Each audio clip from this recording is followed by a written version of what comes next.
Salut tout le monde, bienvenue à un autre épisode de C'est quoi ta spécialité? Aujourd'hui, on a reçu Dr J.G., qui est une rhumatologue qui travaille à l'hôpital juif de McGill.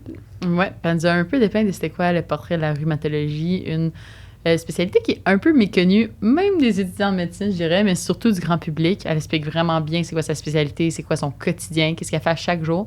Une des choses qu'elle avait oublié de mentionner, qu'elle voulait qu'on rajoute, c'est qu'il y a aussi beaucoup de procédures en rhumato. En fait, à chaque jour, elle fait beaucoup de ponctions, d'injections, des après-midi complets en capilloscopie. Voilà, je suis désolée si j'ai mal dit. Mais cette procédure-là où qu'elle regarde tout, donc c'est ça. En plus de tous les autres aspects de la rhumatologie qu'elle a si bien décrit, il y a aussi cet aspect-là que gardez en tête si ça vous intéresse. Bon épisode!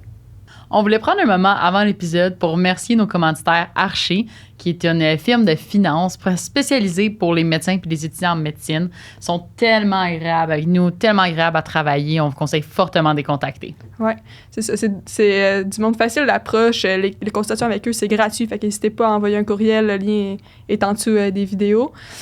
Puis, c'est ça. Ils peuvent répondre à vraiment toutes vos questions que vous avez par rapport à vos finances personnelles, par rapport aux prêts et bourses du gouvernement, par rapport aux assurances que vous pouvez avoir, les placements que vous pouvez faire pour essayer de maximiser vos finances. Bref, peu importe c'est quoi votre question, contactez-les puis ils vont avoir les réponses pour vous.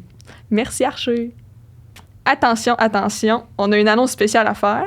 Dans le fond, nous, on va prendre notre retraite de podcast là, après cette saison-ci. Donc, on est à la recherche de quelqu'un, ou de deux personnes qui seraient partants pour nous remplacer puis continuer notre beau projet. Oui, idéalement, on aimerait ça des étudiants en médecine, bien sûr, pour continuer un peu dans la même lignée.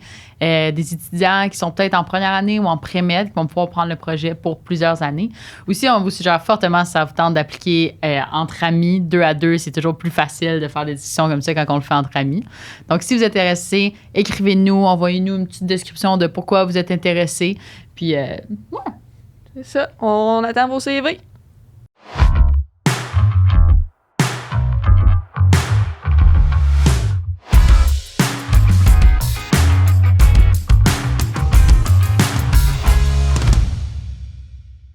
Merci beaucoup, Dr J.G., d'avoir accepté notre invitation. Ça fait plaisir. Donc, nous, on essaie, c'est ça, de commencer un peu au début. Vous, est-ce que vous avez toujours su que vous vouliez vous enligner vers la médecine? Je pense que oui, probablement parce que mon père était médecin. Donc, puis ma mère était infirmière. Donc, je pense que ça m'a toujours intéressée dès le jeune âge, je dirais. Est-ce que vous êtes rentrée direct après le cégep? Pas du tout. Donc, j'étais bonne à l'école, mais je n'étais pas première de classe quand même. Et non, j'ai été très persévérante. Donc, j'ai appliqué après le cégep. J'ai appliqué à Montréal et à Québec seulement, peut-être à Sherbrooke aussi. Et je n'ai pas été prise. J'étais en physiothérapie. Et après la première année de physiothérapie, j'ai réappliqué. Je n'ai pas été prise. Et finalement, j'ai tout fait ma physio. J'ai travaillé 1 an comme physiothérapeute. Et mes étés en fait, ça, je le dirai après, là, mais donc, après 1 an de travail, j'ai fait, bon, non, finalement, la physiothérapie, c'est pas pour moi, j'aime pas ça. Et là, je restais à Québec à ce moment-là, mais je viens de Montréal. Et mon conjoint, à ce moment-là, dit, réapplique en médecine. Puis j'ai fait, bon, OK, je vais réappliquer. Et mes parents étaient à l'extérieur du pays, donc j'avais comme plus de place à Montréal. Donc, j'ai que appliqué à Québec. Je me suis dit, c'est Québec ou c'est rien. Oh, wow! Donc, j'ai appliqué à Québec et j'ai été prise. Donc, j'ai fait 3 ans de physiothérapie. J'ai travaillé 1 an. Et voilà. Oh, donc, il faut être persévérant, je pense. C'est ça le. À McGill, on en voit beaucoup des parcours comme ça quand même. Là. On a un ami qui c'est. 2 amis même, qui c'est un parcours un peu similaire de commencer à travailler, puis là, finalement, se renligner. Mais je trouve que c'est le fun, parce que ça fait qu'une fois qu'on est dedans, on est comme certain que c'est ça qu'on veut faire. Effectivement, j'étais pas mal. J'avais essayé d'autres choses et finalement, j'aimais moins ça. Donc, j'étais certaine de mon parcours. Puis, une fois, dans la médecine, est-ce que vous saviez un peu? En fait, pas vraiment. Et pendant mes étés, quand j'étais étudiante à l'université à Laval, pendant mes étés, je travaillais comme physiothérapeute dans un centre de réadaptation, le centre François-Charon, si je me souviens bien. Et je travaillais avec des traumatisés crâniens et des amputés comme physio. Et j'ai trouvé ça vraiment intéressant. Donc, je suis allée voir mon directeur le directeur de l'université. Je lui ai dit, j'aimerais ça faire un stage comme en médecine là, au centre François-Charon. Il m'a dit, non, Geneviève, il dit, tu sais exactement qu'est-ce qui se passe à cet endroit. Il dit, va en rhumatologie. Donc, je vais être, OK, je vais faire un stage en rhumato alors. Et c'est comme ça que je suis tombée en rhumatologie. Ah, c'est drôle parce qu'il n'y a pas tant l'air dans le même sujet. c'est quand même, j'étais physio, hein? Ouais. Donc, oui, effectivement. Non, ça va dans le même sujet, on va en parler, ouais. puisque je suis ici, là. Mais oui, la rhumatologie, il y a quand même beaucoup de physiothérapie là-dedans, parce que c'est très musculo-squelettique. Évidemment, notre pain quotidien, c'est pas des problèmes de dos et des tendinites, mais il faut en voir parce qu'il manque de physiatres. Et donc, puis il y a beaucoup de patients qui passent à l'urgence, qui ont mal au dos, qui ont des tendinites de l'épaule, des bursites, etc. Donc, on voit beaucoup ces patients-là quand même. C'est un background qui vous donc, c'est aide, un background qui m'a vraiment aidé énormément, en fait. Puis en physiothérapie, à l'université, on fait des cours d'anatomie avec des cadavres. Je veux dire, donc, notre anatomie musculo-squelettique, elle est vraiment bonne. Et mon examen physique, je l'ai appris en rhumato, en physiothérapie et non pas en rhumato, point de vue mécanique, là, je parle. Ouais. Donc, ça me sert beaucoup. Puis là, vous êtes allé faire votre stage en rhumato. Ouais. Puis vous saviez que c'est ça que vous vouliez faire, par exemple, quand vous avez appliqué, parce qu'il a fallu appliquer en médecine interne générale. Non, c'était juste un stage électif. Là. OK, donc j'ai fait j'avais dit, je vais aller au centre François-Charles. On m'a dit non, tu sais qu'est-ce qui se passe, ça ne sert à rien. Donc, j'ai fait un stage électif en rhumatologie. Puis là, j'ai fait parfait, c'est ça que je veux faire. Ah ouais, à partir de là. Puis qu'est-ce que vous avez aimé particulièrement? En rhumatologie, en fait, c'est très clinique, la rhumatologie. Donc, notre diagnostic se fait vraiment par la clinique. Un patient a bien beau dire « je fais de l'arthrite », si toi, à l'examen physique, tu ne trouves pas des synovites, le patient ne fait pas d'arthrite. Donc, c'est un diagnostic très clinique. La physiothérapie, c'était très clinique aussi. Donc, c'est l'aspect, je peux dire, qui m'a vraiment intéressée à prime abord. Puis après, avec le temps, en faisant de la rhumato, on se rend compte que c'est vraiment très, très intéressant. Il y a beaucoup de challenges, mais ça, je l'ai plus appris là, en tant que résidente en rhumatologie. Mais donc, en rhumato, disons, l'opposé, c'est vraiment l'hématologie, parce que l'hématologie, c'est vraiment les labos. Il faut que tu fasses un scan des labos. Nous, c'est vraiment clinique et les labos nous aident à confirmer notre diagnostic. Mais c'est un diagnostic à prime abord clinique. L'arthrite rhumatoïde, le lupus, on a des raches, les vasculites, les dermatomyosites. C'est vraiment clinique. Oh, c'est intéressant. Oui, quand même. Là, c'était comment faire le tronc commun de médecine interne? Le tronc commun de médecine interne, bon, premièrement, quand je l'ai fait à l'Université Laval. Et je pense que j'ai été chanceuse d'être à Laval pour moi, là, avec ma personnalité, parce que Laval, Québec, c'est une petite ville. Et il n'y a pas du tout de hiérarchie là, chez les médecins. Tout le monde est au même niveau. C'est des petits hôpitaux. Donc, tu te sens vraiment comme dans une grosse famille. Donc, ça a déjà aidé l'étape quand même difficile de la médecine interne, parce que j'avoue que c'est quand même stressant, la médecine interne. On faisait des gardes de 24 heures. Dans certains hôpitaux, on était tout seul pour couvrir tout l'hôpital, l'urgence, les soins intensifs, les généraux, les soins intensifs coronariens, de l'unité coronarienne en cardio. Donc, j'ai été quand même assez stressée, je vous dirais, en médecine interne. Mais plus les années avançaient, plus on avait de résidents juniors qui travaillaient pour nous. Donc là, on dormait plus. On faisait pas comme à Montréal juste des gardes en soins intensifs et tout ça. Fait que plus les années avançaient, plus c'était plus relax. Donc, sur ce point, moi qui allais en rhumato, que les soins intensifs ne m'intéressaient pas du tout. Pour ça, je dirais que j'ai été chanceuse, mais c'est pas facile. La médecine interne, c'est stressant quand tu as la vie des gens entre tes mains. C'est pour ça que le fait de faire, je pense, un bac avant, d'être un peu plus vieille, ça peut aider pour certaines personnalités. Ça dépend des personnalités. Moi, je pense pas que j'étais prête à intuber un patient à, je sais pas en quel âge, là, peut-être 21 ans, quand tu rentres comme résident, là. Puis d'avoir la vie des gens entre mes mains à un si jeune âge. Donc, moi, je pense que ça a bien tombé pour ma personnalité. Mais donc, oui, c'était quand même stressant. Mais là, je vois que maintenant, les résidents sont beaucoup plus accompagnés. Vous êtes vraiment beaucoup. Et moi, mon plan B, c'était toujours l'urgentologue en bas qui travaille à l'urgence. Je suis pas capable d'intuber le patient. Je l'appelle. C'est ça, exact. Puis, c'était comment ces 3 années-là de stress? Puis, vous avez quand même essayé de compétitionner pour entrer en rhumato après, dans le deuxième CARMS? Bien, nous, premièrement, on n'avait pas de CARMS. Non, je suis quand même... Je suis quand même assez vieille et j'avais fait rhumato avant et tout, mais pas rhumato, mais physio, mais on n'avait pas ça, nous. C'était quand même assez facile de rentrer en rhumato, puis c'était pas une spécialité qui était très populaire. Donc, j'ai pas vraiment eu beaucoup de difficultés là, à rentrer en rhumatologie, mais on n'avait pas le CARMS. Oui, puis savez-vous si maintenant c'est quand même contingenté? Oui, c'est contingenté maintenant, la rhumatologie. Ouais. C'est populaire. Oui, c'est quand même populaire. OK. Mais est-ce que les gens qui sont intéressés, d'habitude, ils arrivent quand même? Habituellement, oui, mais il y en a quand même quelques-uns que je sais qu'ils n'ont pas réussi à rentrer. OK. Fait qu'il faut garder ça en Mais tête. peut-être qu'ils sont rentrés, peut-être qu'ils ont été acceptés dans d'autres universités, là, mais je peux vous dire, disons, à McGill, il y a certains, je sais qu'il y a des résidents qui, finalement, ils n'ont pas été nos résidents. Mais il n'y a tellement pas beaucoup de places. J'ai l'impression que ça dépend des années, la demande. Oui, Ouais, exact. c'est ça. Puis fait que là, c'est là que vous avez bougé vers Montréal? Non, en fait, je suis partie...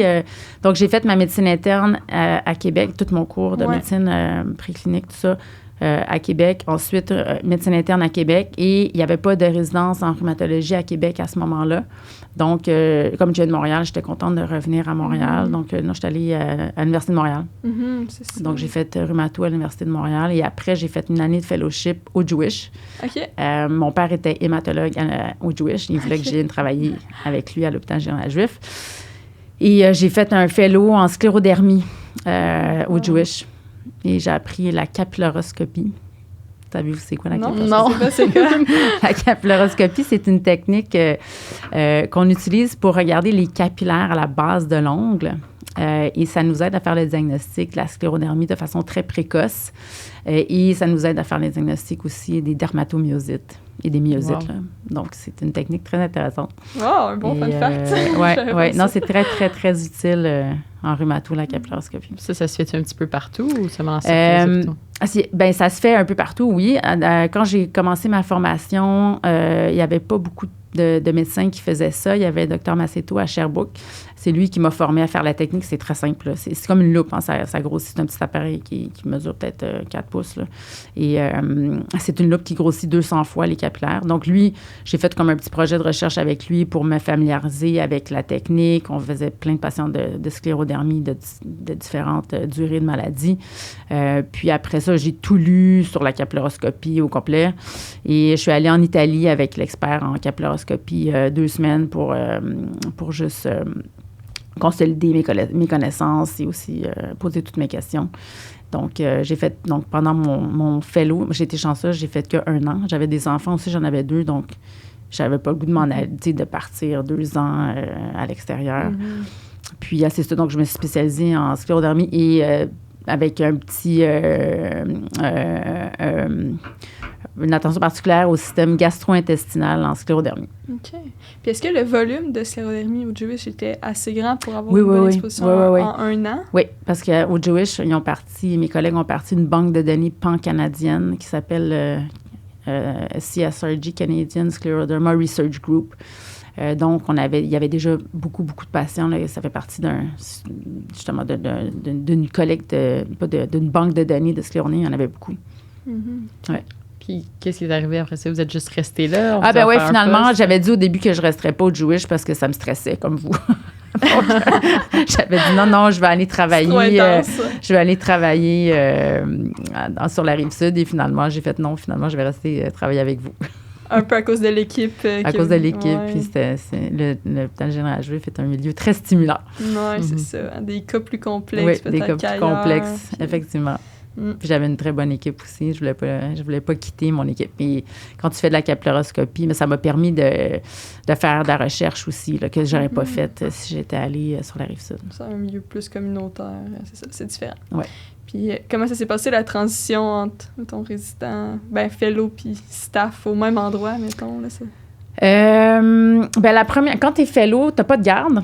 Donc, on assistait à chaque semaine, on a des rounds qu'on appelle en anglais. Donc, pendant lequel on parle de nos patients. Donc, moi, je faisais écouter et je vous avoue que la première année, j'étais pas mal stressée parce que je me disais, oh là là, les cas sont très compliqués ici et c'est moi qui va devoir m'en occuper l'année prochaine. Donc, j'ai trouvé ça un petit peu stressant au début, mais finalement, de fil en aiguille, là, ça s'est très bien passé. Là, ça s'est fait très, très bien, naturellement. Est-ce que c'est une grosse équipe, qu'il y a au Jewish? En rhumato, on est beaucoup moins qu'au MUHC. Là. Donc, on est... Il faut que je compte comme il faut. Là, je pense qu'on est 6 et on a une 7e et une 8e qui s'en vient. OK. Ça fait que ça split un peu les gardes. Oui. On a des gardes, nous, de 2 semaines. Au Jewish, c'est comme ça. Au début, c'était 1 mois. Quand je suis arrivée, les gardes, c'était 1 mois. Et là, j'ai fait, oh mon Dieu, moi, j'ai 2 enfants, je peux pas être de garde pendant 1 mois. Si je veux aller voir mes parents à la campagne, ça marchera pas, blablabla. Donc là, finalement, ils ont dit, OK, c'est correct, on va faire 2 semaines d'affilée. Donc, ces 2 semaines, ça a commencé par 6 fois 2 semaines par année. Puis là, maintenant, c'est 5 fois. Mais le 2 semaines, pour nous, en rhumatologie, on n'a pas des gardes comme en cardiologie. Hein. Mm-hmm. Donc, on est appelé le soir pour avoir des conseils. Je me suis déplacée très rarement le soir, je pense 3 fois en 12 ans, là, pour aller faire des cas qui avaient absolument besoin de moi comme à 7 heures le soir.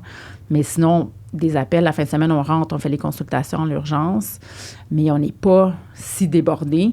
Et l'avantage de faire des gardes de 2 semaines, c'est qu'après 1 semaine, tu connais super bien tes patients. Donc, la 2e semaine se fait beaucoup plus facilement. Donc, entre aides de garde, 1 semaine, disons 12 fois, parce que dans ce temps-là, versus 2 semaines, 6 fois, c'est plus fun d'être de garde de 2 semaines, 6 fois. Mais les gardes ont changé aussi, par contre, avec le temps. Je me souviens, quand j'étais fellow, un de mes collègues m'avait dit, peux-tu me remplacer cette journée-là? Puis j'avais dit, OK, j'avais eu 1 consultation d'1 goutte. Mais maintenant, on a comme 5-6 consultations par jour de cas super compliqués. Donc, nos gardes sont beaucoup plus occupés avec les années. Pourquoi ça a changé, je pense? Je sais pas pourquoi. Est-ce qu'il y a plus de malades? Je sais pas. Je sais pas vraiment pourquoi. Le vieillissement de la population, peut-être. Oui, puis non, parce que nos cas en rhumatologie, c'est des maladies auto-immunes qui touchent principalement plus les jeunes. Donc, on a aussi des late onset maladies inflammatoires. Mais quand on parle du inflammatoire, ça touche plutôt l'âge moyen. C'est vrai que ça, c'est un aspect intéressant quand même de la spécialité. Il y a beaucoup de gens, peut-être à notre stade de formation, qui veut avoir peut-être une population soit variée, là, tu sais, pas... Mais avec un composant un peu plus jeune au moins. C'est très, très varié. Ça peut être 18 ans. Des fois, on les a à 16 ans, là, les sclérodermiques. Parce que nous, on est un centre spécialisé pour la sclérodermie et les myosites à l'hôpital général juif. Donc, des fois, on a des patients plus jeunes. Les capillaroscopies, moi, j'en peux en faire sur des 3 ans. Sainte-Justine m'envoie leurs patients. Mais donc, oui, ça va vraiment de 18 ans jusqu'à 95 ans, là. 100 ans même. Puis de quoi alors vos journées en général? C'est une semaine un peu typique, classique de ce que vous faites. Donc moi, je suis, on dit en anglais, clinician teacher. Donc moi, je fais 4 jours de clinique. Je vais vous expliquer mes journées cliniques. Et je fais 1 journée plus de recherche. Donc, je travaille du lundi au jeudi, je vois des patients. Le lundi, je vois des patients qui ont toutes sortes de pathologies, n'importe quoi, là. C'est plutôt des pathologies inflammatoires. Le mardi, avant la COVID, le mardi après-midi, je faisais les cliniques de la recherche de sclérodermie. Donc, je voyais des patients qui rentraient dans la banque de données, la CSRG, tel que je vous explique, on ne fait plus depuis la COVID. Donc, là, maintenant, mes patients sclérodermiques sont un peu éparpillés toute la semaine là, dans ma clinique. Donc, le mardi, j'ai une clinique aussi de résidents, une clinique longitudinale, là, la clinique du résident. Donc, on est pas chaque patron, mais il y a des résidents qui font des cliniques toujours avec le même patron pour pouvoir voir les mêmes patients de façon longitudinale. C'est bien. Donc, on a des cliniques. Moi, je fais une clinique longitudinale le mardi après-midi. On a une réunion à 3h30 d'unité de rhumatologie pour parler des patients à l'étage ou de cas compliqués ou d'administration. Le mercredi matin, je fais une clinique d'arthrite qu'on appelle qui est pas physiquement au même endroit et c'est tous les cas qui sont référés de l'urgence. Donc, l'urgence nous envoie ces consultes-là. Des fois, il faut les voir très rapidement en dedans de 72 heures. C'est pas un walk-in clinic, là. On sédule les patients, mais c'est vraiment des cas mécaniques. Donc, je garde cette clinique pour la goutte, justement, les tendinites, les maux de dos, des choses comme ça, des cas qui sont référés de l'urgence, qui doivent être vus rapidement. Il y a assez d'affluents à l'urgence pour avoir ça chaque semaine. Oui, mais tu sais, c'est parce que les patients, une fois que tu les vois, faut que tu les revois. Hein? Puis les patients, avec le temps, ça fait quand même 12 ans que je suis là. Au début, c'était pas tout à fait juste ça. Donc, on mettait tous les cas mécaniques, que j'appelle en bas, parce que la clinique est physiquement au sous-sol de l'hôpital. Mais les patients, ils veulent pas s'en aller, là. Même si tu leur dis, OK, allez voir votre médecin de famille, souvent, la plupart du temps, ils reviennent parce que les médecins de famille ne sont pas confortables avec envoyer pour des blocs facétaires, disons, dans le dos, des choses comme ça. Ils ne feront pas d'injection dans l'épaule. Donc, je me retrouve avec des patients que j'ai depuis 10 ans qui sont encore là, plus les nouveaux patients de l'urgence. Ou des patients qui n'ont pas de médecin de famille ici, il y a plein de patients qui n'ont pas de médecin de famille, donc ils ne peuvent pas suivre leur mal de dos. Fait que finalement, c'est comme un peu pris à les voir pour ne pas les laisser dans le néant, là. Mais oui, il y a assez de patients de l'urgence. Ouais, ça. Est-ce que c'est dérangeant d'avoir des cas qui ne sont pas nécessairement rhumato, tu sais? Ben, moi, j'étais physio avant, fait que pour moi, c'est comme... Non, c'est parce que je trouvais ça quand même intéressant. Okay. Puis, c'est quand même un peu moins compliqué. Donc, voir un patient de sclérodermie ou de dermatomyosite ou de vasculite versus une tendinite de l'épaule, c'est un petit peu moins compliqué de voir ça tendinite de l'épaule. Donc, mes cliniques sont très variées. Donc, tu vois, le lundi, mardi, c'est juste inflammatoire. Des fois, il y a ça et là, il y a des patients qui ont mal au dos puis que je vois à la clinique en haut. Mais donc, le mercredi matin, c'est plus entre guillemets, facile parce que j'ai pas besoin de regarder l'écho cardiaque, le scan, les tests de fonction pulmonaire, blablabla. Et le mercredi, à partir de 11h20, là, je fais de la capillaroscopie.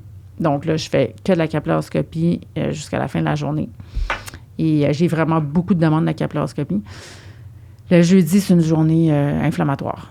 Puis le vendredi matin, on a une réunion avec le MGH, là, le Montreal General, et puis MUHC, la réunion à 7h30 le matin jusqu'à 8h30. Puis après ça, soit que je fais de l'administration, je prépare des présentations, je travaille sur ma recherche.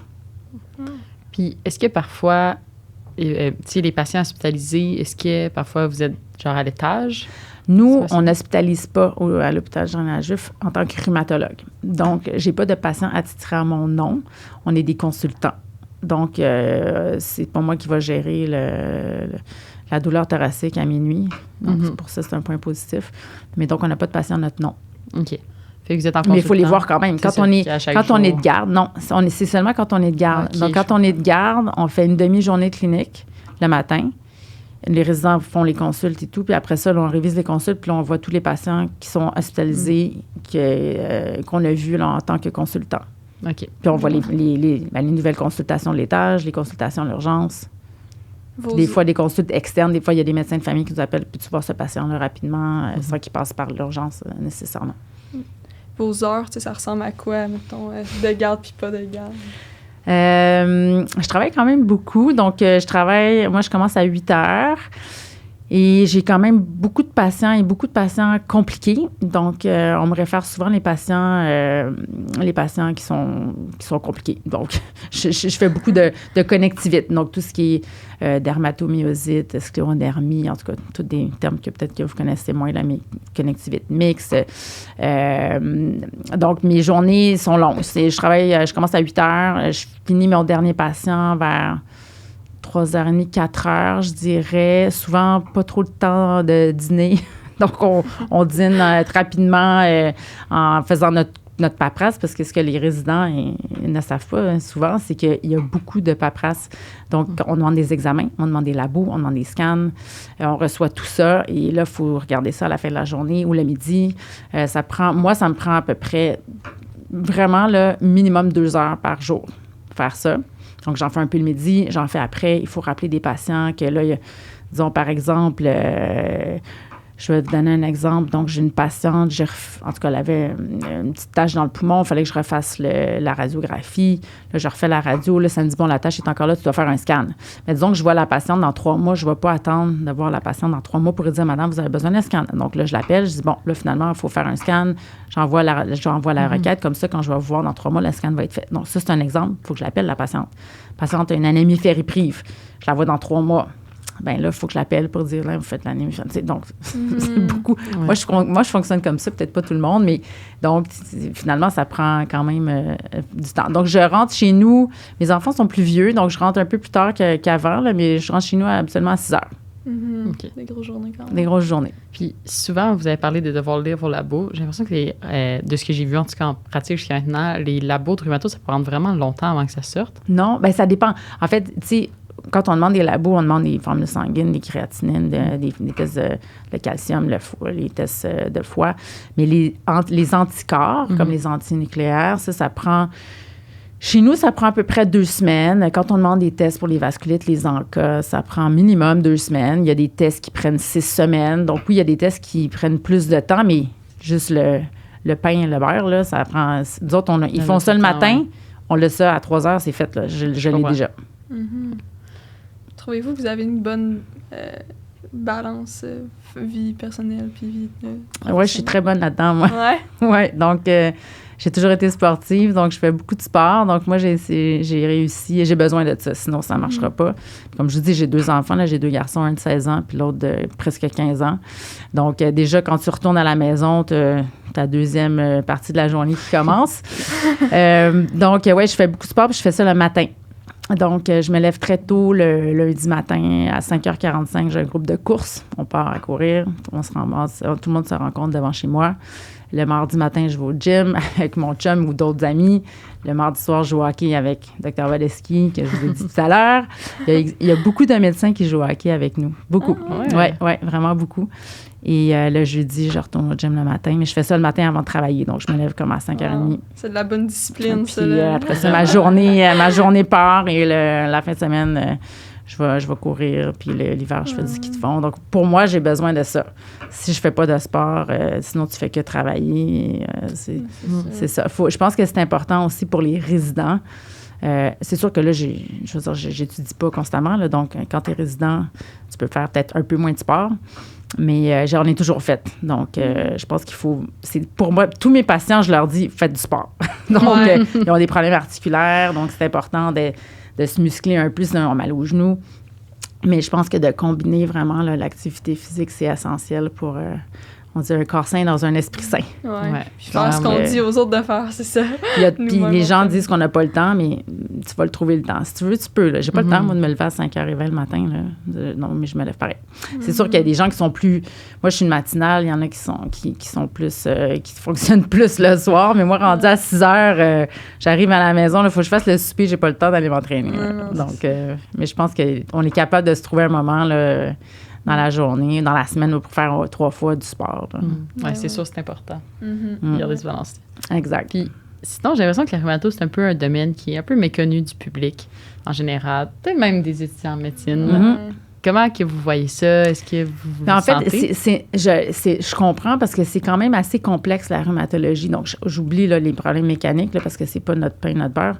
Mais les maladies inflammatoires qui sont connues, c'est plus l'arthrite rhumatoïde puis le lupus, on va dire. Mais toutes les autres, les vasculites, tout est un peu... C'est un peu abstrait. Donc, ça prend quand même déjà comme résident, ça prend quand même un peu de temps de se pouvoir, moi je dis de se faire des tiroirs, là, tiroir connectivite, tiroir spondylarthropathie, tiroir vasculite. Puis là, après ça, maintenant, plus les années avancent, plus on a d'autres nouvelles. On a des nouvelles maladies comme les maladies d'IgG4. Après ça, là, dernièrement, on m'a demandé pour une maladie qui s'appelle Kimura, que je ne connaissais pas du tout. Il y en a plein. Donc, Erdem-Chester, qui est un diagnostic différentiel. Donc, on s'occupe maintenant aussi de la sarcoïdose, qui est pas nécessairement rhumatologique. Là. Souvent, c'est le poumon, mais maintenant, on est rendu nous, on a une équipe multi avec un cardiologue et un pneumologue et on voit les patients avec la sarcoïdose qui sont compliqués, là, qui ont besoin de traitement. Donc, c'est quand même très vaste et assez compliqué. Donc, je comprends que c'est un peu abstrait là, pour les gens, mais ce que je leur dis toujours, c'est une maladie auto-immune qui, la plupart du temps, mais même pas tout le temps, se présente avec de l'arthrite. Mais je dis ça, mais quand on pense aux vasculites, des fois, il n'y a pas d'arthrite. Les maladies GG4, il n'y en a pas. La sclérodermie, il n'y en a pas. Mais c'est quand même un peu ça. Là. À la base, il y a l'arthrite là, dans notre spécialité. Puis, vu que c'est... j'ai l'impression, c'est pas juste ma perception, mais qu'il y a beaucoup de conditions dans la rhumatologie qui sont quand même difficiles à traiter. Ben oui et non, mais disons que ça évolue vraiment vite en termes de traitement en rhumatologie. Donc, juste pour une anecdote, là, dans le temps, ils hospitalisaient les patients avec une polyarthrite. Des fois, on en hospitalise parce qu'ils sont vraiment pas fonctionnels. Puis le seul traitement qu'il y avait, c'est la prénisone. OK? Là, après ça, le méthotrexate est apparu, le Plaquenil, les sels d'or.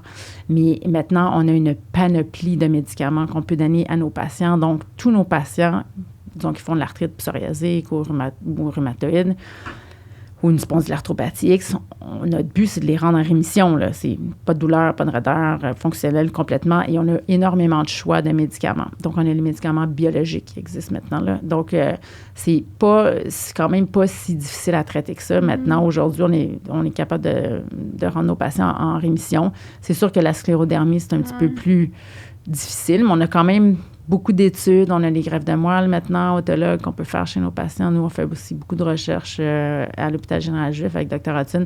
Donc, on a quand même beaucoup de choses à offrir. Puis même chose dans le lupus, il y a plein de nouveaux médicaments. Donc, on est mieux d'être malade aujourd'hui avec une maladie rhumatologique qu'il y a 30 ans, par exemple. Ça doit quand même être stimulant, ça, de voir toutes les avancées. Puis, oui, en tant que quelqu'un qui fait de la recherche, est-ce que vous avez l'impression qu'il y a beaucoup de place encore pour de la recherche? Oui, il y en a vraiment beaucoup. J'imagine. Oui. Puis, vu que, justement, c'est un peu plus méconnu du public, est-ce que les gens, ça leur prend du temps avant de comprendre que, j'ai pas juste, mettons, mal au dos ou mal au poignet? Ça dépend quelle maladie. Donc, je vous dirais, par exemple, la spondylite ankylosante qui donne de l'arthrite dans la colonne vertébrale, principalement aux articulations sacro-iliaques, ça part de là. Souvent, ça prend vraiment beaucoup de temps avant d'être diagnostiqué parce que ça commence chez les jeunes. Mais tu sais, le jeune, il a mal au dos. Là. Tout le monde a mal au dos. En tout cas, il y a beaucoup de gens qui ont mal au dos. Donc, ça peut prendre vraiment 10 ans là, avant d'être diagnostiqué. Comme j'en ai vu une dernièrement. Puis ça fait au moins 10 ans qu'elle a mal au dos. Là, elle a 41 ans, mais ça fait longtemps qu'elle a ça. Là. Donc, il y a certaines des maladies que ça prend du temps, mais il faut vraiment éduquer les médecins de famille. Ouais, c'est Donc, c'est la même chose pour la sclérodermie. Il y en a qui se retrouvent à l'étage de cardiologie avec une hypertension artérielle pulmonaire carabinée, qui ont la sclérodermie depuis 20 ans, là, puis il n'y a personne qui a découvert qu'il y avait la sclérodermie parce qu'il n'y avait pas le faciès typique et l'épaississement de la peau. Donc, on a ce qu'on appelle les cinésclérodermies, que la peau est normale, puis on a le phénomène de Raynaud. Donc, il y a certaines des maladies que ça prend vraiment du temps, puis il y en a d'autres qui sont plus évidentes, là, qu'on va diagnostiquer. Mais c'est vrai que ça peut prendre effectivement beaucoup d'années avant d'avoir un diagnostic dans la rhumatologie. Puis est-ce que vous suivez vos patients quand même sur plusieurs années, vu que c'est une maladie auto-immune? C'est nos patients à vie. Oui, c'est ça. Donc, vous pouvez quand même développer des bons liens avec les patients. Tout à fait. Puis avoir... D'ailleurs, un côté très avantageux de la rhumatologie en tant que médecin, c'est très valorisant parce que tes patients sont pas fonctionnels et là, tu les rends fonctionnels, ils retrouvent leur vie, ils sont vraiment très reconnaissants envers nous. Donc, c'est un aspect qui est valorisant. Puis, est-ce que vous avez beaucoup de cas de de douleurs chroniques non diagnostiquées, que là, c'est un peu un last resort, mais que finalement... Oui, on en a, mais notre rôle à nous, en tant que rhumatologue, c'est vraiment... Avant, par exemple, les fibromyalgiques. Avant, on en suivait, puis à un moment donné, on a dit non. Nous, notre rôle, c'est de s'assurer qu'il n'y a pas de maladie inflammatoire. Puis une fois qu'il n'y a plus de maladie inflammatoire, là, on renvoie le patient à leur médecin de famille, on peut leur suggérer des médicaments. On les envoie au centre, un centre de réadaptation, Constant Lethbridge, là, qui s'occupe, du côté anglophone, c'est ça, qui vont justement avoir des équipes multi qui vont les aider. Mais c'est pas... Une fois qu'on a éliminé la maladie inflammatoire, on ne les garde pas, ces patients-là. Mais ça arrive souvent qu'on a des patients avec la fibromyalgie qui, finalement, ils ont une sclérodermie avec une atteinte musculaire, on va dire, ou qui ont, finalement... j'ai déjà eu une jeune patiente qui était narcodépendante, qui finalement avait une spondylite ankylosante. Je l'ai traitée avec des médicaments biologiques, puis elle a arrêté ses médicaments, ses narcotiques. Donc, c'est ceux qui, finalement, ont des maladies inflammatoires, on les garde, mais les autres, on les retourne à leur médecin de famille. C'est pas notre rôle. C'est pas le cas de tout le monde, c'est ça, mais quand ils sont regardés mettre le doigt dessus, sûrement que c'est comme, wow, c'est life-changing. Oui, vraiment. Puis, y a-t-il quelque chose que vous aimez un peu moins? Justement, ça. Mais ce qu'on aime moins, c'est premièrement, on est vraiment des internistes. Hein, donc, on s'occupe de tout, de la tête aux pieds. Hein, on ne s'occupe pas juste du cœur. Donc, on s'occupe de toutes les parties du corps du patient. Là. Nos maladies peuvent toucher le cœur, le poumon, le rein, partout. Donc, déjà, ça prend quand même beaucoup de temps voir un patient. Puis les patients, ils n'ont souvent pas de médecin de famille. Fait que, mettons que tu as une arthrite rhumatoïde, elle va super bien, être en rémission, mais là, le patient dit « Ah, mais là, j'ai mal au dos. » Là, tu es comme « OK, mais ton médecin de famille, théoriquement, peut s'occuper de ton mal de dos, tu sais. Ou « j'ai mal à l'épaule. » Qui a un problème mécanique surajouté à son problème inflammatoire. On sont comme un peu obligés de s'en occuper. Puis des fois, ça vient un peu pesant parce que tout le monde a mal au dos. Donc, c'est difficile de...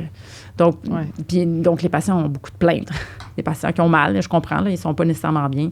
Donc, ça, des fois, ça peut être pesant quand tu n'as pas nécessairement le goût de gérer tous les problèmes autres du patient. Oui, c'est ça. Parce qu'à la base, vous n'êtes pas un médecin de famille. Non, c'est ça. Avoir le ballon. Puis s'il y avait quelque chose que vous aimiez pour attirer les étudiants, mettons, en rhumato, vous êtes comme ça, là, je pense que ça plairait. Ben, moi, ce que je trouve vraiment stimulant, c'est qu'on est vraiment comme des détectives. Donc, si les marqueurs inflammatoires sont élevés, comme à l'étage, c'est tout le temps comme ça, la protéine C réactive est élevée, là, le patient, ils ne savent pas ce qu'il y a, ben là, ils appellent rhumato puis ils disent, bon, trouvez le problème.